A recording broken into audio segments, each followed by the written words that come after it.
Hey guys, and welcome back to the channel. So I hope you had a great Christmas holidays.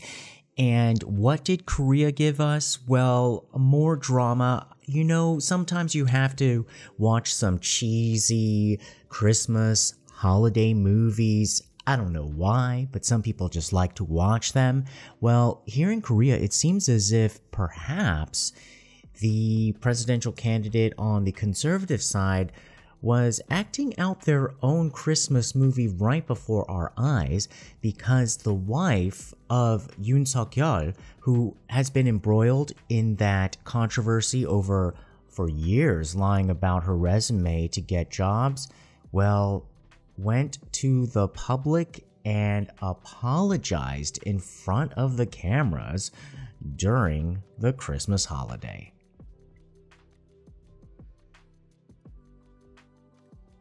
Now, some people can say this was very strategic because it happened over Christmas, I believe on a Sunday when nobody really cared. People were just still in the Christmas spirit, and we are still reeling over the two people who self-offed themselves in Lee Jae Myeong's camp, the liberal presidential candidate's camp, over his land scandal. And then he is still dealing with the scandal over his son's gambling and prostitution claims. And so there's a lot of heat over on that side. Also, we'll go over this in a different video, another Christmas gift by the Blue House. There were hundreds and hundreds, maybe even in the thousands, of pardons by Moon Jae-in, and that included the former president Park Geun-hye, and now so she has been pardoned by the president. And so this came through a very busy news cycle. So I think everybody's just trying to throw everything in before the end of the year. They're probably just saying oh my god, let's just throw it onto the Omicron bus, and let's just hope that let's just throw in all the bad crap that we've been through and just hope it all just maybe they're hoping that the booster shot will take care of everything. My goodness. So is she and Lee Jae Myeong ushering in this new era of apologize quickly politics? Because we do know that Korean politicians do apologize. It's not impossible, but they're very slow about it. Korean society in general, people in positions of authority, older people, are generally non-apologetic. They'll never apologize, or they're very slow to apologize. Chun Doo-hwan, who we didn't even talk about because that's usually how people don't even talk about, that former president, he died this year.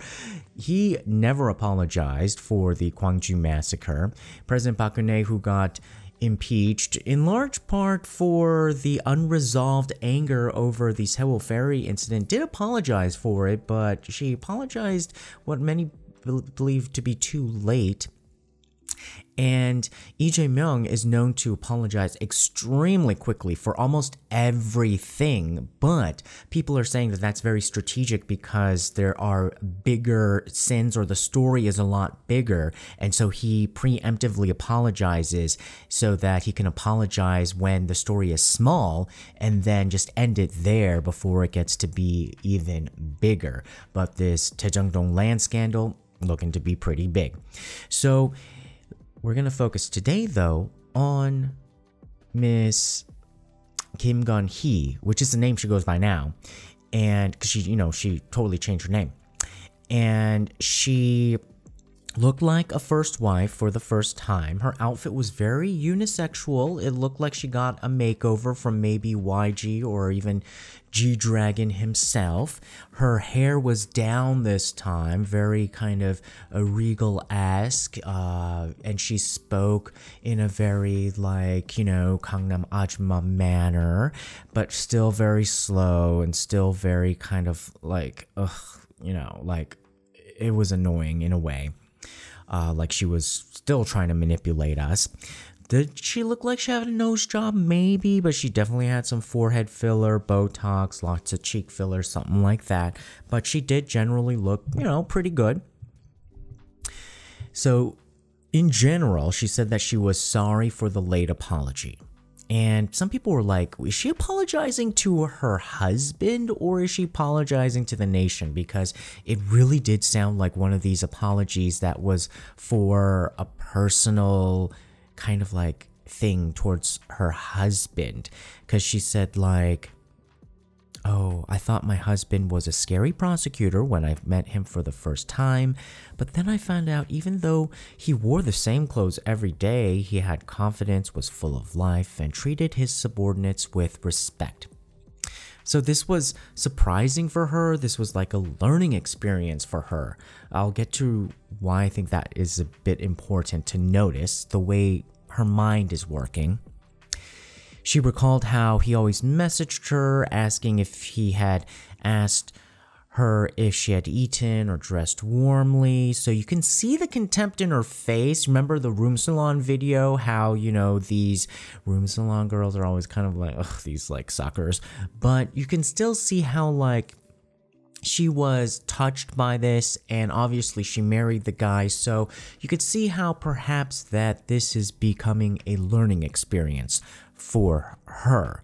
But it also seems like she's trying to draw her husband back. Did they have a Christmas movie fight? This is what I'm thinking. They had one of those like Christmas drama fights. And usually when something big like this happens, going to the public to apologize, I think there's more than one reason. Because what I heard from some political analysts before, they were saying that Yoon Seok Yeol was saying like, why let my wife go out there, because she's not like this public person. Why make her go out there and apologize for this when I can apologize again to the public on her behalf? Number one, people they're not satisfied with that. They want her to apologize because this did cross that line. Finally, something did cross a line, but this crossed that line. But on the other hand, it probably seems as if that maybe he just was kind of like, girl, I'm kind of done with you because you're just a little bit too crazy. And so maybe now this has become like kind of built up, This is kind of, maybe they're not talking. It almost seems like they're kind of like, maybe they're not talking. And like now she has to talk to him through the TV. And so maybe it was a confluence of factors, and they're saying like, we got to save this campaign, we got to save this marriage, and now it's a Christmas movie. And so she seems as if she's trying to recall some of the happy, warm memories of the beginning of the relationship and remind her husband of when he really cared for her. She focused on the pain and discomfort she brought to her husband. She apologized for what she did. She said, I'm ashamed for this. It's all my fault. And she's focusing on the shame. So again, I do feel as if she does come from this place of, being a bit of someone who may suffer from NPD. There were things I wrote in order to look good, she said. I shouldn't have done them, and looking on them now, it looks embarrassing. It's all my fault. Please forgive me. So she's asking for forgiveness for manipulating her resume and basically scamming her way through life. She said she'll try harder in the future not to be an embarrassment in the eyes of the people. She said she would quietly self-reflect, and she said, if my husband becomes president, I will just serve as the role of a wife. But in this small moment where she said like, oh, if my husband becomes president, you can see like kind of like that kind of greed kind of come back up through her voice. And then she said, I apologize once again. I am sorry.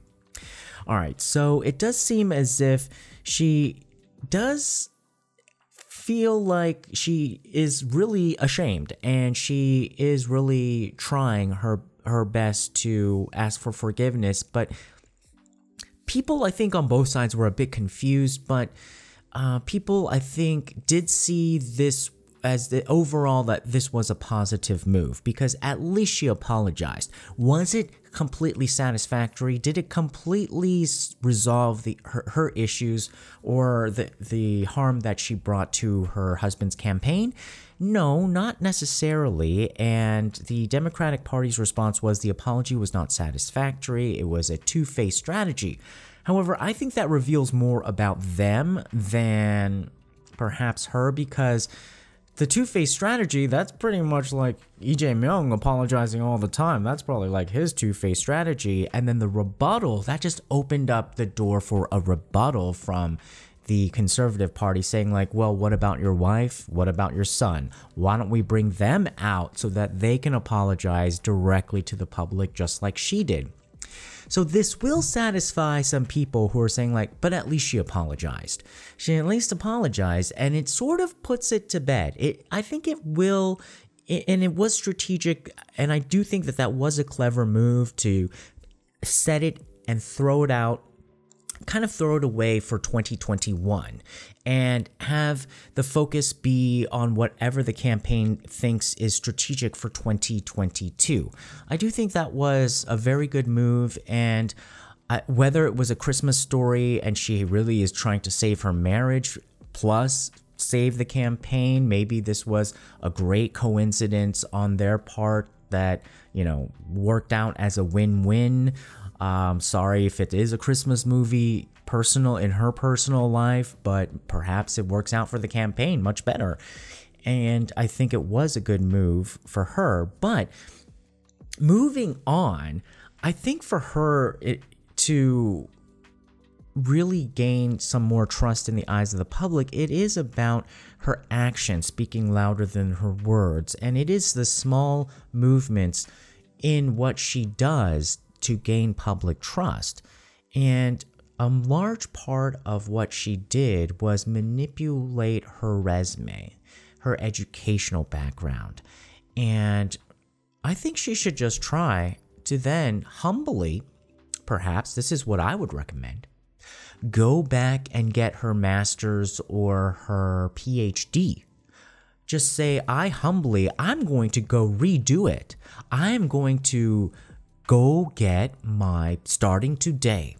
And this is where, whether it's you can call it two-faced or strategic, because there are a lot of struggling regional colleges right now. I would say the campaign should settle on a school that is in an important voting block. Find one of those regional universities and have her enroll in an online PhD course, or even go there a few times a month for classes or for professor, I don't know, like study hours or whatnot, and focus on some topic that actually does some meaningful results to the Korean public, whether it's something in the economy, for society, for children's welfare, or maybe even people's mental well-being. I think she should try to say like, I'm going to do it the right way, and then focus on probably just getting what she really wanted, like a real good education, and she can do it step by step and give herself a real project to do while she is First Lady. Because what she really does represent is the sad reality of Korea, of what happens when you're so desperate to succeed in the one way of becoming a paper success when you don't have it, which is essentially the Seoul National University way, or becoming a success in the eyes of the legitimate kind of elite crowd, which was her husband going to Seoul National University, becoming a prosecutor. So what happens if you don't have all of that? You don't have that elite schooling. You don't have all of the elite jobs. Well, she can manufacture it on paper if that's what all of it was anyway in her world and her mind.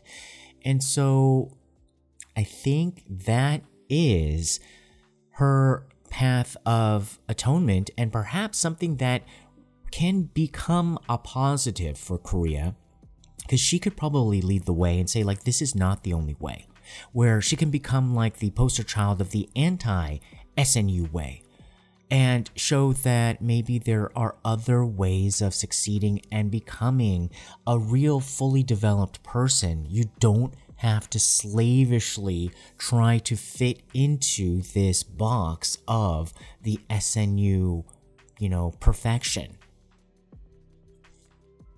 Now, this is why I think also she and maybe her husband are having like a Christmas movie moment and they're not talking, because he is just focused on the whole Daejangdong scandal. He went to the site and said, like, look, we need a special investigation. We need to focus on this part of, Lee Jae Myeong. And we need to see, because we may in January find that one of our presidential candidates is going to jail. Who knows? He may be going to jail, and this is the Achilles heel that Yoon Seok Yeol is pressing upon. So, for better or worse, he's focused and honing in on that. So I think it's very important for him to stay focused on that part of the Achilles heel, but then also really then codify a message and make it clear what he's going to offer to Korea and to Koreans.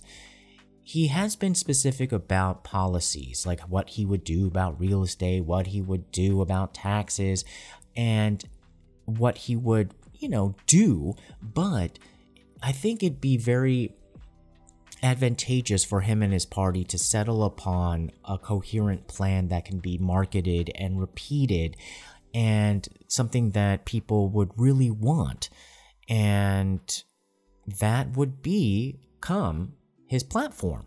So what do you think, guys? Do you think her apology was enough? Do you accept it? Do you think it's all right? Do you think that we should move on? Or do you think that we need more? Let us know in the comments below, and until then, we'll see you, and hopefully you stay safe out there. Bye-bye.